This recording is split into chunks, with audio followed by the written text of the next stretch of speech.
5월 18일 제21대 대선 첫 TV토론으로 경제 활성화 대책에 대한 각 후보의 토론 내용입니다. 권영국 후보는 TV토론 모두 발언에서 김문수 후보를 향해 내란 책임과 관련한 사퇴를 직접 요구하며 윤석열 전 대통령의 비상계엄 시도에 대한 분명한 책임을 물었습니다. 이후 권 후보는 경제성장의 기준을 단순한 GDP가 아닌 국민의 삶의 질로 바꾸자고 제안했습니다. 매년 2,000명이 넘는 산재 사망, 높은 자살률과 노인 빈곤율 등을 지적하며 이는 진정한 선진국이라 보기 어렵다고 강조했습니다. 그는 노동 중심의 국가 경쟁력을 주장하며 재벌 중심 정책이 아닌 서민과 노동자 중심의 경제구조로 전환해야 한다고 말했습니다. 또한 수도권과 비수도권 간 불평등 해소, 차별 철폐, 노동 존중 사회 구현을 핵심 공약으로 제시했습니다. 권 후보는 모든 시민이 존중받고 지역과 계층에 관계없이 평등한 기회를 누리는 사회가 진짜 선진국이라며 그런 나라를 반드시 만들겠다고 약속했습니다. 이준석 후보는 과학기술 중심의 실용적 경제 전략을 강조했습니다.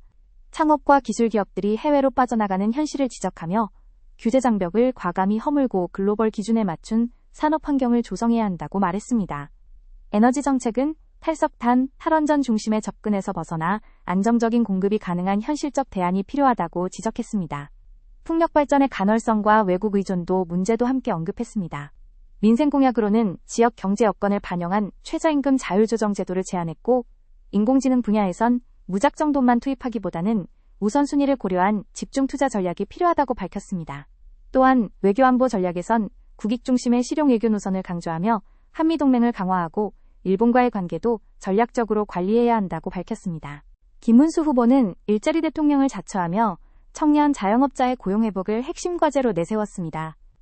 이를 위해 규제혁신처와 규제혁파위원회를 설치하고 기업이 자유롭게 투자하고 일자리를 창출할 수 있는 환경을 조성하겠다고 밝혔습니다. 민생 대책으로는 자영업자 채무 조정과 금융 지원 확대, 소비 진작 정책을 제시했고 건설업 등 위기 산업에 대한 특별 지원도 언급했습니다. 또한 미래 산업 경쟁력 강화를 위해 정부의 R&D 예산을 대폭 확대하고 대학 연구와 연계된 기술 개발을 지원하겠다고 밝혔습니다. GTX 전국 확충, 산업 클러스터 확대, 인공지능 반도체 미래차 집중 육성 등으로 지역 균형 발전과 신산업 생태계를 구축하겠다는 계획도 내놓았습니다. 에너지 정책에선 원전 생태계 복원과 전력 인프라 확충으로 전기요금을 낮추고 안정적 공급을 실현하겠다고 강조했습니다. 이재명 후보는 내수 침체와 자영업자 위기 상황에 대응해 정부의 책임 있는 조치를 강조했습니다. 코로나 시기 국민에게 대출 위주의 지원만 이뤄졌다고 지적하며 정책 자금 대출의 일부를 탕감하고 추경을 통해 서민 경기 회복에 나서야 한다고 주장했습니다. 장기적 대책으로는 AI, 재생에너지, 문화산업을 첨단 기술 산업으로 육성해 새로운 성장 동력을 확보하겠다고 밝혔습니다. 또한 규제는 완화가 아닌 합리화가 필요하다는 입장을 내세우며 불필요한 규제는 제거하고 필요한 규제는 유지해야 한다고 강조했습니다. 지방 균형 발전을 위해 전력 생산 지역에는 요금 차등제를 도입하고 지방 이전 기업에 대한 세제 혜택과 규제 완화, 국립대 집중 육성 등의 방안을 제안했습니다. 이 후보는 지방 분권과 국가 지속 발전을 위한 전략적 접근이 필요하다고 밝혔습니다. 밀리, 구독과 좋아요는 영상 제작에 큰 힘이 됩니다.